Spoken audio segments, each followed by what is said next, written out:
ಎಲ್ಲಾ ಸಾರ್ವಜನಿಕರಲ್ಲಿ ನಾನು ಕೈ ಮುಗಿದು ಮನವಿಯನ್ನ ಮಾಡ್ತೀನಿ. ದೊಡ್ಡಬಳ್ಳಾಪುರ ತಾಲೂಕಿನ ಸಮಸ್ತ ಸಾರ್ವಜನಿಕರಲ್ಲಿ ಕೈ ಮುಗಿದು ಮನವಿ ಮಾಡ್ತೀನಿ. ನನ್ನ ತಾಲೂಕ್ ಪಂಚಾಯತಿ ಆಫೀಸ್, ತಾಲೂಕ್ ಪಂಚಾಯತಿ ಕಚೇರಿಯಲ್ಲಿ ಇದೆ. ಇಲ್ಲಿ ನನ್ನ ಪಿ ಎ ಮುತ್ತುರಾಜ್ ಅಂತ ಹೇಳಿ ಕೂತಿರ್ತಾರೆ. ಅವಾಗ ಅವರು government P A, is a grade 1 secretary ಒಂದು ಪಂಚಾಯತಿ. ಅವ್ರನ್ನ ಗೌರ್ಮೆಂಟ್ ನಿಯೋಜನೆ ಮಾಡಿ ಇಟ್ಕೊಂಡಿದ್ದೀನಿ. ಯಾಕಂದ್ರೆ ಗ್ರಾಮ ಪಂಚಾಯತಿ ವ್ಯವಸ್ಥೆಯಲ್ಲಿ ಅರ್ಥ ಆಗ್ಬೇಕು ಎಲ್ಲ. ಜೊತೆಗೆ ಆದರ್ಶ್ ಅಂತ ಹೇಳಿ ಇನ್ನೊಬ್ರು ನಮ್ಮ ಆದರ್ಶ್ ಅಂತ ಹೇಳಿ ಮನೇಲಿ ಇರ್ತಾರೆ.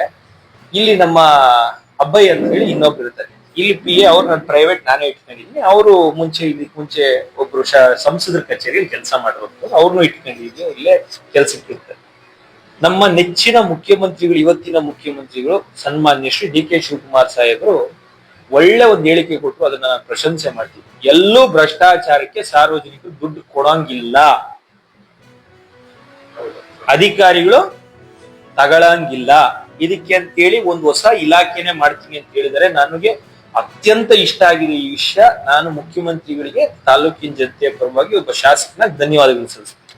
ಈಗ ನಾನು ನನ್ನ ಸಾರ್ವಜನಿಕರಿಗೆ ಹೇಳ್ತೀನಿ, ಯಾವ್ದಾದ್ರೂ ಅಧಿಕಾರಿ ನಿಮ್ಮನ್ನ 5 ರೂಪಾಯಿ ಕಾಸು ಕೇಳಿದ್ರೆ, 10 ರೂಪಾಯಿ ಕಾಸು ಕೇಳಿದ್ರೆ, 100 ರೂಪಾಯಿ ಕಾಸು ಕೇಳಿದ್ರೆ ನೇರ ಹೇಳಿ, ಯಾಕೆ ಕೊಡ್ಬೇಕಪ್ಪ ನಿಂಗೆ?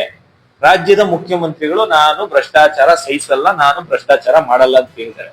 ತಾಲೂಕಿನ ಜನತೆಯ ಪರವಾಗಿ ನನ್ನ ಸೀಟಲ್ಲಿ ಕುತ್ಕೊಂಡು ಇದಕ್ಕೆ ತುಂಬಾ ಗೌರವ ಕೊಡುವಂತ ನಾನು ಶಾಸಕ ಸ್ಥಾನಕ್ಕೆ ಇದು ಆಗ್ಲೇಬೇಕು ಅಂತ ನನ್ನ ಜೀವನ ಗುರಿಯಲ್ಲಿ ಆಗಿದ್ದೀನಿ. 31 ವರ್ಷಕ್ಕೆ ಈ ಜನತೆ, ತಾಲೂಕಿನ ಜನತೆ ನನ್ಗೆ ಆಶೀರ್ವಾದ ಮಾಡಿದಾರೆ. ಅವ್ರ ಋಣದಲ್ಲಿ ನಾನಿದ್ದೀನಿ. ಯಾವ್ದಾದ್ರು ಒಬ್ಬ ಅಧಿಕಾರಿ ನಿಮ್ನೊಬ್ರು 1 ರೂಪಾಯಿ ಕೇಳಿದ್ರೆ, ಯಾಕಪ್ಪ MLA ಕೊಡ್ಬೇಕಾ ನೀನು ಅಂತ ಕೇಳ್ಬೇಕು. ನೀವು ಪ್ರಶ್ನೆ ಮಾಡ್ಬೇಕು, ಯಾಕೆ ಕೊಡ್ಬೇಕ್ರಿ ನಿನ್ ಕಾಸು?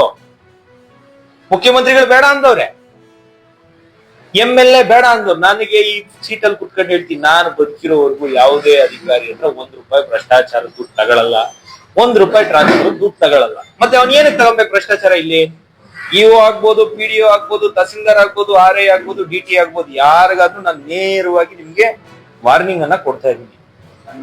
ಮುಖ್ಯಮಂತ್ರಿಗಳು ಹೇಳಿದ್ದಾರೆ, ನಾನು ಹೇಳ್ತಾ ಇದ್ದೀನಿ. ಸಾರ್ವಜನಿಕರಲ್ಲಿ ನಾನು ಮನವಿ ಮಾಡ್ತೀನಿ, ಅವ್ರು ಏನಾದ್ರು ಕಾಸು ಕೇಳಿದ್ರೆ ಬನ್ರಿ ತಾಲೂಕ್ ಪಂಚಾಯತಿ ಆಫೀಸ್ಗೆ, MLA ಆಫೀಸ್ಗೆ ಹೋಗೋಣ, ಇಲ್ಲ ಬನ್ರಿ MLA ಮನೆಗೆ ಹೋಗೋಣ ಅಂತ ಹೇಳಿ ನೀವು ಬರ್ಬೇಕು. ಇಲ್ಲ ಅಲ್ಲಿಂದಾನೇ ನನ್ನ ದೂರವಾಣಿ ಸಂಖ್ಯೆ ಕರೆ ಮಾಡ್ಬೇಕು. ಯಾವ ಬೋರ್ಡ್ ಅಲ್ಲಿ ಬೇಕಾದ್ರೂ ತಾಲೂಕ್ ಆಫೀಸ್ ರಸ್ತೆಯಲ್ಲಿ ನನ್ನ ನಂಬರ್ ಇದೆ, ನಂಬರ್ ತಗೊಂಡು ನನಗೆ ಕರೆ ಮಾಡಿ ಸ್ವೀಕರಿಸ್ತೀನಿ. ದಾಖಲೆ ಕೊಡ್ಬೇಡ್ರಿ, ವಿಡಿಯೋ ಕೊಡ್ಬೇಡ್ರಿ. ಯಾರಾದ್ರೂ ಈ ರೀತಿ ನಿಮ್ಮ ಹತ್ರ ಭ್ರಷ್ಟಾಚಾರ ಮಾಡಿ, ನಿಮ್ಮ ಹತ್ರ ಅವ್ಯವಹಾರ ಮಾಡೋ ದುಡ್ಡು ಕೇಳಿದ್ರೆ ನನಗೆ ಕೊಡಿ. ನನ್ನ ಲೆಟರ್ ಹೆಡ್ ಅಲ್ಲಿ ನನ್ನ ಶಕ್ತಿ ನೀವು ಕೊಟ್ಟಿದ್ದೀರಾ, ಈ ಲೆಟರ್ ಹೆಡ್ ಇದನ್ನ ಉಪಯೋಗಿಸೋದ್ಮೇಲೆ ನೇರವಾಗಿ ಅಲ್ಲೇ ಕ್ರಮ ತಗೊಳಕ್ ಬರೀತೀನಿ.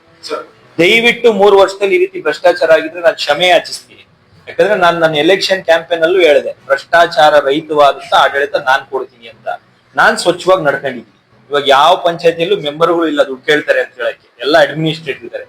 ದಯವಿಟ್ಟು ಎಲ್ಲೂ 1 ರೂಪಾಯಿ ದುಡ್ಡನ್ನ, ಲಂಚವನ್ನ ಕೊಡಬೇಡ್ರಿ ಅಂತ ಹೇಳಿ ಈ ಮೂಲಕ ನಾನು ಮನವಿ ಮಾಡ್ತೀನಿ.